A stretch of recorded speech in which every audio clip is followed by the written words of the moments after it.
Okay. Mm, mm, mm, mm, mm, mm. Hey guys.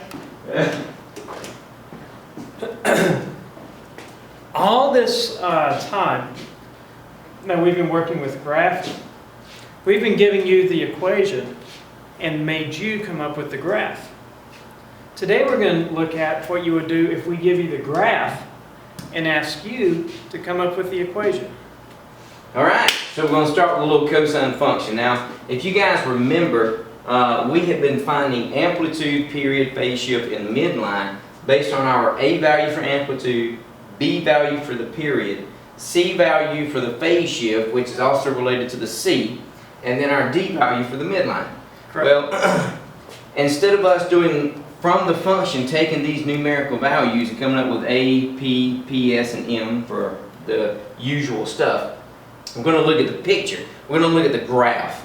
And we're going to identify all of this stuff from the graph. So let's start with cosine, writing the cosine function from the graph. So I tell you what, if I know I told my students I like to identify my midline first when I'm graphing so I don't forget to move up or down. So what I want to do now is identify my midline. So we do that by kind of looking at the height of the total wave, not the amplitude. So that's halfway, right?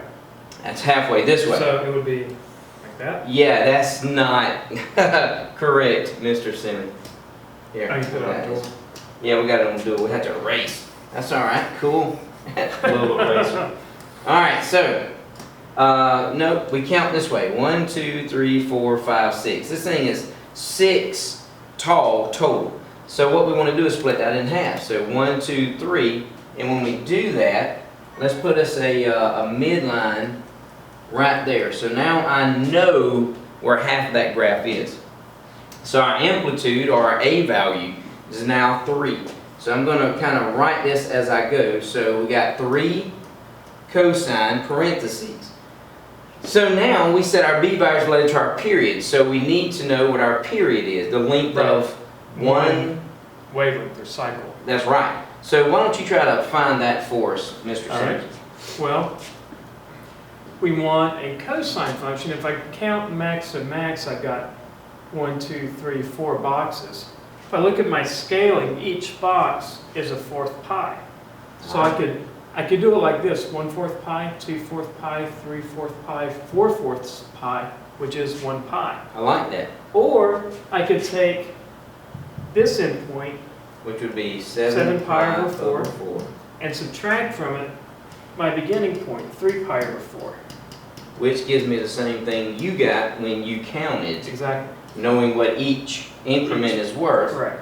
and then how many we had. So our period now is pi, the length of one wave. So how does that work? Well, if you guys remember, we said that for cosine, 2 pi over b is equal to the period, correct? So if 2 pi over b equals the period, and I know the period, we already found that is pi. So I'm going to erase this just for a second here. And I'm going to plug in the information I know. My period is pi. So that means that we're pi. So then 2 pi over b equals pi. That's not a very good drawing there. Equals pi, and then we'll do it over 1, because that way I got a fraction equal to a fraction. Now how do I deal with a fraction over a fraction there, Mr. Simmons? How would you solve this equation? I would... Bam, baby! Cross multiply! Okay, sorry, I'm back. I'm okay.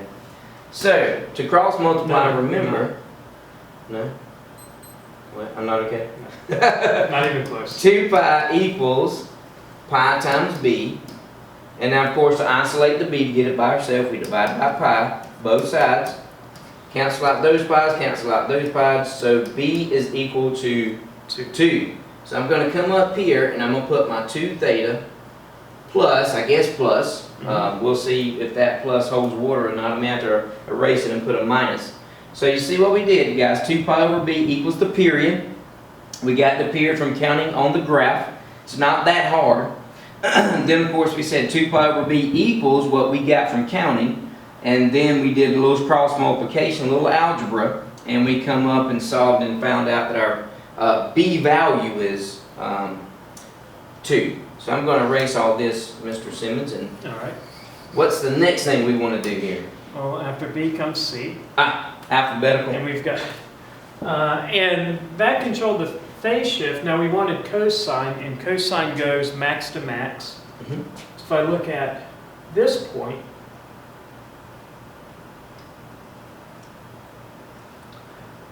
right there, that's my point that would be on the y-axis. Normally, from the parent So graph. that's my shift. And it went over 3 pi over 4, but at the same time, we've changed the period. And there's an interplay between the phase shift, if you're moving it left or right, and simultaneously stretching it out or compressing it.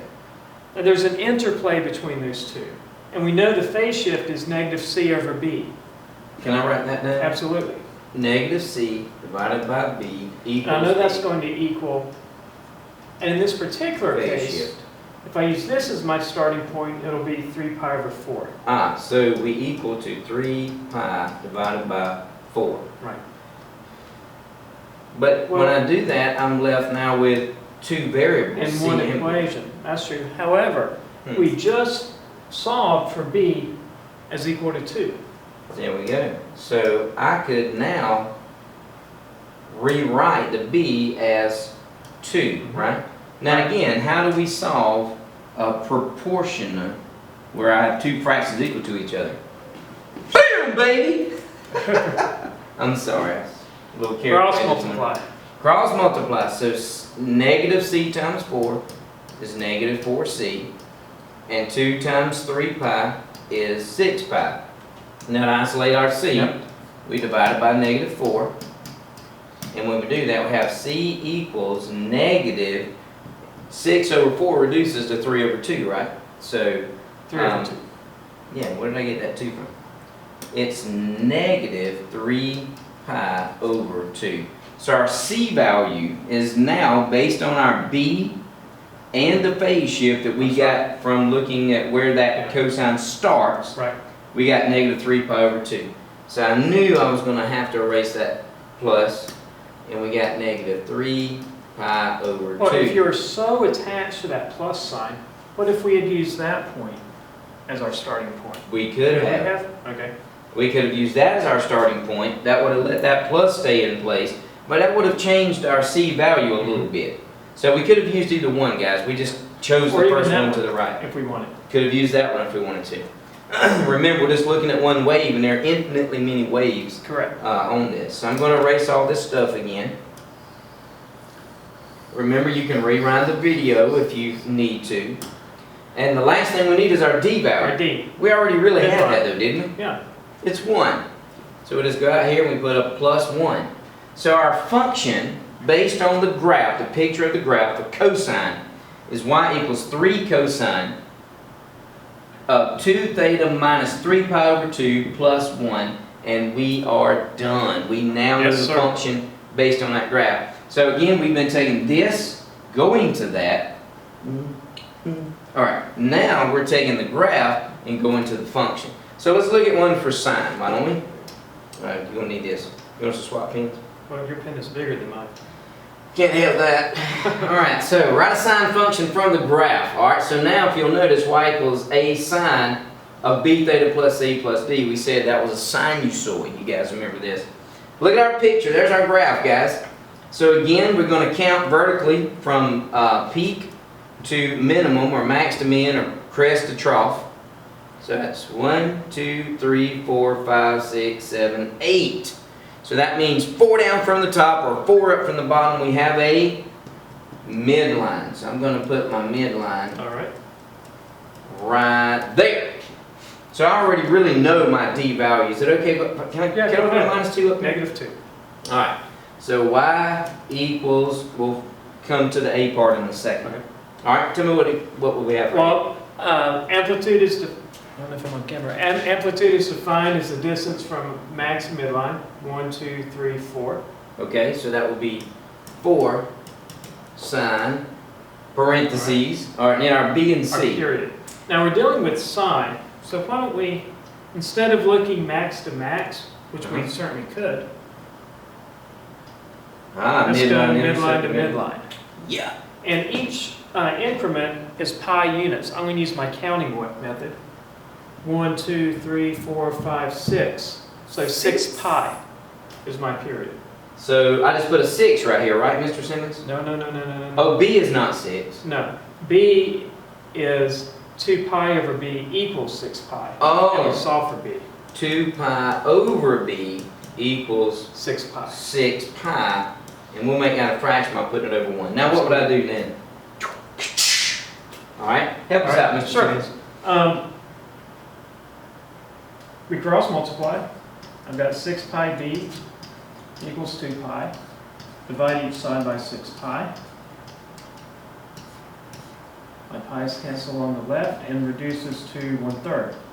Alright. So now we can either put 1/3 theta or do like we've been doing. Theta over 3. I love it. Theta over 3. And I'm going to wait on that plus because I got burned a while ago. Alright. So now we've got to determine our C value. Yeah, right, which is related to the phase shift. Which is related to the phase shift. So I'm going to erase all this stuff. Hopefully you guys got that. Okay. So if this is my starting point for this sine curve, right here, it's at pi. Pi. So my phase shift, my starting point is Pi. pi. Okay. Now so that's not C though, that's the starting point. Negative C over B is your phase shift, which in this case is pi. is pi. And So I'm we- just filling in yeah. pi for phase shift. And we solve B as being 1/3, so we 1/3. can plug in a third for B. So And negative solve for C C. over 1/3. Right. So that's kind of interesting. We have a negative C over a fraction Correct. equals pi over 1. So how would I do something like that? Well, you could go ahead and cross multiply, or you could divide by 1/3, same as multiplying by the reciprocal, negative 3. Okay. And then divide each side by negative 3 to isolate our variable. So C is negative pi over 3. Negative pi over 3. So I'm going to go up here and say minus pi over 3. Alright, so our Alright. function is done just by looking at our picture That's right. and using the amplitude, the period, the phase shift, and the midline that we obtained from counting and looking, and you got to know start to stop, max to That's min, all right. that stuff. We were able to then do a little math. It's nothing to get the A value. No. You just look No, from the very easy. midline up or midline down. Right. And the midline is just, it's no computation. That's Just find right. a halfway point. That's right, and then that gives us our D value. So the only real work comes in finding our B value and And our C. C value. And it's just plugging into the algorithm that we've Right, already given them. That we've used countless times previously. There you go. Alright guys, good luck. We're going to write functions with sine and cosine. Don't forget to watch this video and be prepared. Be ready, respectful, responsible, and ready. RQ baby. That's us. We're out of here. That's right.